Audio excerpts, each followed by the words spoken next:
पाहुनी गुरुवार केला अंगीकार तुका म्हणे. पहिला पर्वकाळ सांगितलेला आहे. जगद्गुरु श्री संत तुकाराम महाराजांना अनुग्रह असणारा जो काही भाग आहे का नाही, तो पहिला असणारा पर्वकाळ. नंबर 2, याच अखंड हरिनाम सप्ताहामध्ये एक एकादशी येते. लोक म्हणतील मग एवढ्या तर येतातच ना. तसं नाही. ऐका, ही जी एकादशी आहे ना, या एकादशीला साधारण एकादशी समजू नका. अनंत व्रताची या राशी पाया लागती एकादशी. जेवढे काही लोक व्रत करतात का नाही, आता व्रत काही कमी नाहीत बरं का, सगळे व्रत येतात आणि पाया कुणाच्या पडतात.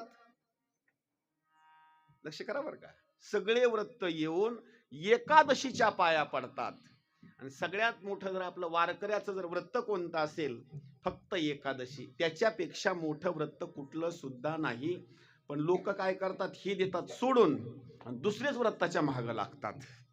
हे अखंड हरिनाम सप्ताहामध्ये दुसरा असणारा पर्वकाळ. तिसरा पर्वकाळ आहे का, या अखंड हरिनाम सप्ताहामध्ये एक पौर्णिमा येते.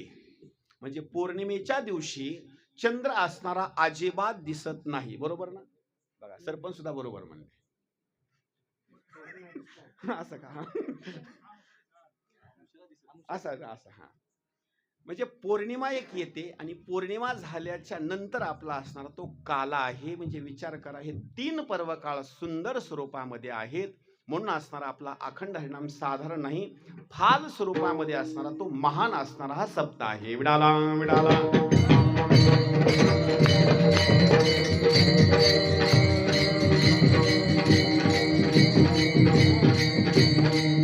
आता पहिला दिवस म्हटलं का नाही, पहिल्या दिवशी कीर्तनकार कोणी असो त्यानं मंगल करावं लागतं. मंगल. आता ही मंगलाची भूमिका सांगतो, लक्ष करून ऐका बरं का, फार महत्वाचा भाग आहे. जर मुलगी सासरी जर नाण्या करता निघाली तर आई सुद्धा मंगलच करते. एक लक्ष करा बरं का, कशी मंगल करते. पंचपाळ घेणार, तिला हळद कुंकू असणार लावणार व्यवस्थित स्वरूपामध्ये, एखादा दागिना असेल, वस्त्र असेल, एखादा हार असेल, फूल असेल, काहीतरी असणारी भेट वगैरे देणार. त्याच्या पुढं काय करते माहितीये का, असा हात फिरवणार. कशा करता, ही मंगलाची भूमिका आहे. माझ्या मुलीला कुणाची दृष्टी लागू नये म्हणून मंगलाची भूमिका. ऐका, प्रभू श्रीरामचंद्रजी अरण्यामध्ये निघाले, परत 14 वर्षाचा वनवास करून परत आले. मंगल कुणा केलं असेल तर कौशल्या मातेनं मंगल केलं. लक्ष करा बरं का. म्हणजे मंगल करत असताना किती जणाला प्रार्थना केली माहिती का, माझे प्रभू श्री रामचंद्रजी, माझा मुलगा अरण्यामध्ये येत आहे, काट्याला विनंती केली, तुम्ही काय करा, थोडा रस्ता सोडून बाजूला थांबा. दगडाला विनंती केली, रस्ता सोडून थोडस बाजूला सरका. सिंहाला, अस्वलाला, जेवढे जंगली असणारे प्राणी राहतात, माझा मुलगा अरण्यामध्ये येत आहेत आणि काय करा, माझ्या मुलाला कुठल्या स्वरूपामध्ये विजा मात्र होऊ नये. आईचं किती प्रेम असतं आहे का. म्हणजे आईनं सुद्धा काय केलं, मंगलच केलं. लक्ष करा. आताच्या सुद्धा कालावधीमध्ये मुलगा जर शिकण्याकरता जात असेल तर आई आणि वडील सुद्धा मंगल करतात, देवाला प्रार्थना करतात, प्रवास असणारा सुखाचा हो बर का, याला म्हणायचं मंगल. त्या मंगलामध्ये 3 असणारे प्रकार आहेत. लक्ष करा बर का. आता त्या मंगलामध्ये 3 प्रकार आहेत. नंबर 1, वस्तू निर्देश रूप मंगल. शब्द ऐका बर का. नंबर 1, वस्तू निर्देश रूप मंगल, नमस्कार रूप मंगल आणि आशीर्वाद रूप मंगल. किती मंगल झाले? किती? 3. पहिलं वस्तू निर्देश रूप मंगल, नमस्कार रूप मंगल आणि आशीर्वाद रूप मंगल, असे 3 मंगल आहे. त्याचा अर्थ आहे का, वस्तू रूप मंगल याचा अर्थ असा होतो, तुमच्या दृष्टीला जे जे दिसतं का नाही तुमच्या दृष्टीला, मग त्या ठिकाणी गाढव असो, कुत्रा असो, माकड असो, माणूस असो, कोणी असो, जे तुमच्या दृष्टीला दिसेल त्याच्या असताना तुम्ही काय करा, पाया पडा. तुकोबरांनी एक सुंदर प्रमाण दिलेलं आहे, जे जे भेटे भूत ते ते मानी जे भगवंत. काही संतांनी एक विशेष स्वरूपामध्ये वर्णन केलेलं आहे. तुकोबराय सांगतात, मी माणसाला भेटतो याच्यामध्ये काय कौतुकाची गोष्ट आहे, भूती देव म्हणून भेटतो या जना. लक्ष करा बर का, भूती देव म्हणून भेटतो या जना, नाही हे भावना नर नारी, भावना नर नारी.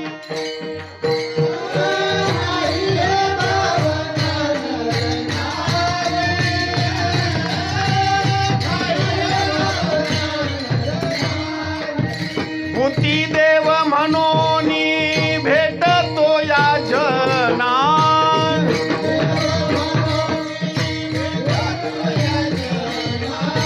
भूती देव म्हणून भेटतो या जना.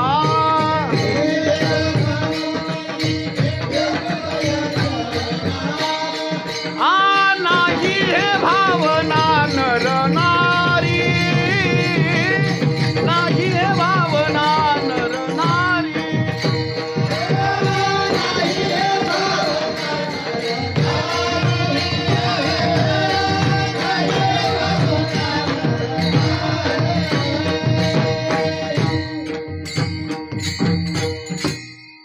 जसे जगद्गुरु श्री संत तुकाराम महाराज प्रत्येक व्यक्तीला भेटतात. नवे नवे नारी असो, नर असो, कुत्रा असो, चांडाळ असो, कुणी असो, पण त्याच्याकडे बघत असताना त्याच्या वरच्या स्वरूपाला ती बघत नाहीत, अजिबात बघत नाही. त्याच्या मधला जो असणारा जो भाग आहे का नाही, त्याच्याकडे बघतात. ते ते हरी रूप तुझ्या ध्यान जप.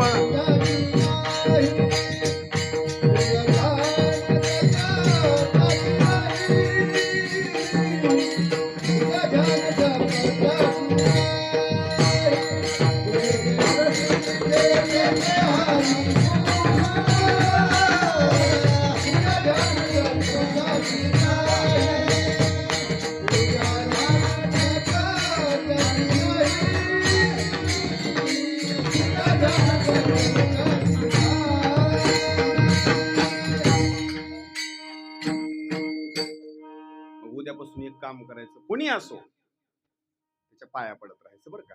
कुणी असो मग पाया पडायचं. कशा करता? अखंड हरिनाम सप्ताह आहे. कसं आहे, आपण जर त्याच्या पाया पडलो तर ती गिराईक पाया पडतं बरं का. नाही त्याला जर राम राम नाही घातला, त्यांना घातला, मी कशाला घालतो.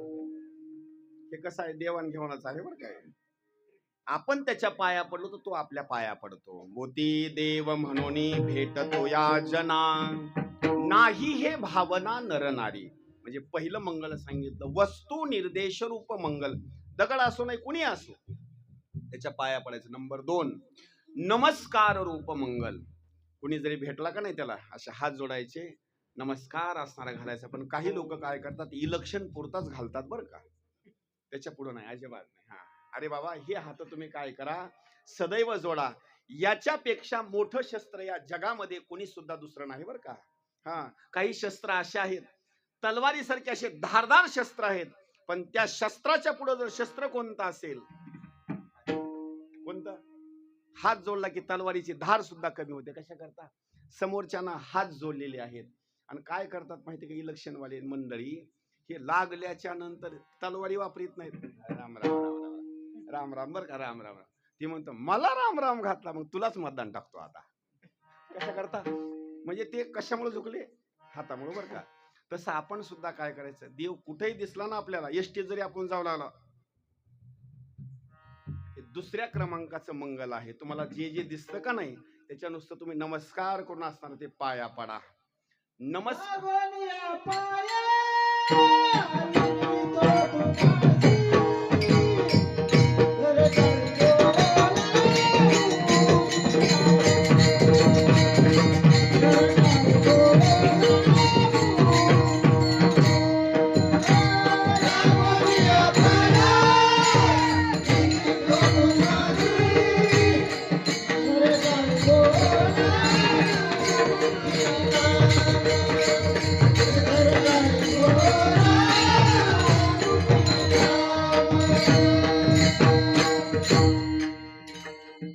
आणि तिसरं एक मंगल आहे, ते मंगल आहे आशीर्वाद रूप मंगल. आशीर्वाद पुन्हा पुन्हा द्यावा आहे का. नंबर 1, आशीर्वाद द्यावा देवानं.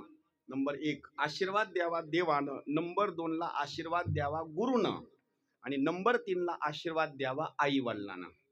आणि जर चांगले जर महाराज असतील, अभ्यासू वगैरे सगळ्या चांगल्या गोष्टी आचरणाच्या बाबतीमध्ये एखाद्या महाराजानं जर आशीर्वाद दिला तर त्याचा आशीर्वाद सुद्धा लागतो. आता आता मी भरपूर फिरतोय बरं का. आता एक जण म्हणले, महाराज तुम्ही काय करा, आमच्या घरी चला, एकदा आशीर्वाद द्या. म्हणजे चला काय अडचण. गेलो मी घरी. 5 एकर जमीन होती. चहा वगैरे पाजला. म्हणजे मग आम्हाला एकदा आशीर्वाद द्या. म्हणजे तथास्तु. पुढल्या वर्षी त्याच गावात कीर्तनला गेलो. त्या बाबानं समोर बसून मला चहा प्यायला नेलं नाही. मला असं वाटलं गेल्या वर्षी चहाला नेलं, तर यावर्षी गिलास भरून दूधच पाजते की. मी म्हणलं आशीर्वाद यावर्षी पाहिजे का नाही. ते म्हणले नको म्हणले तुमचा आशीर्वाद. मी म्हणलं का.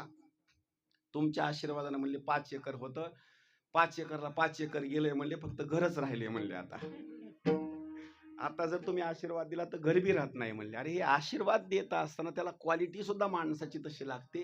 कुणीही आशीर्वाद देऊन जमत नाही. त्याला देव, संत, आई वडील, गुरु असेच असणारे आशीर्वाद लागतात.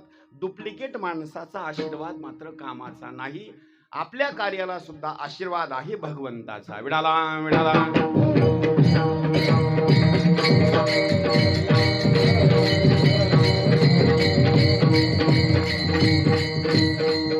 आज अखंड हरिनाम सप्ताहाचा असणारा प्रथम असणारा दिवस, आणि आजच्या दिवशी वर्णन करावं लागतं पंढरीश परमात्म्याचं. कशा करता. त्याचं सगुण साकार असणारं जे रूप आहे का नाही, तशा स्वरूपाचं, त्याच्या नामाचं किंवा त्याच्या कीर्तीचं असणारं काहीतरी गुणगान करावं लागतं. हे गुणगान करत असताना अभंग आहे संत श्रेष्ठ जनाबाई महाराजांचा. पण जनाबाई महाराजांचा परिचय जर करून द्यायचा म्हटलं तर जनाबाई महाराज फक्त कलियुगामध्येच आहेत अशातला मात्र भाग नाही.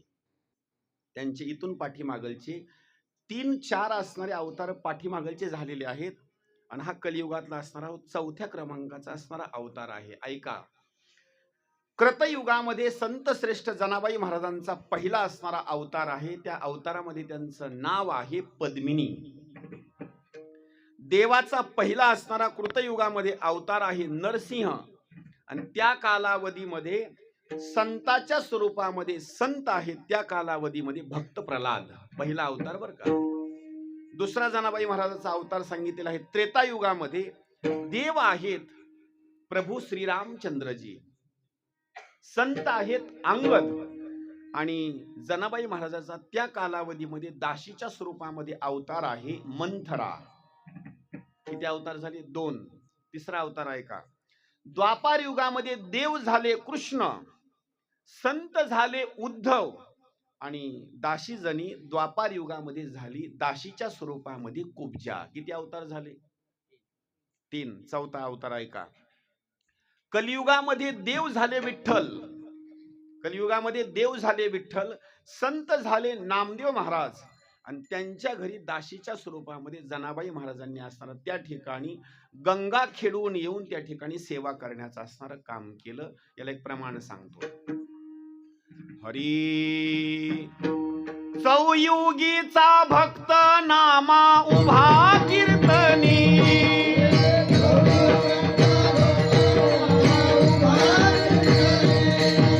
चौयुगीचा भक्त नामा उभा कीर्तनी,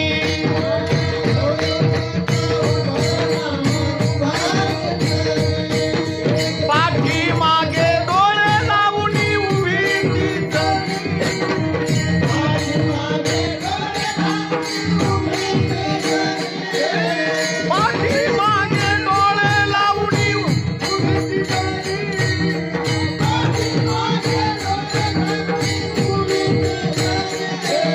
वाळवंटापासून महाद्वारापर्यंत,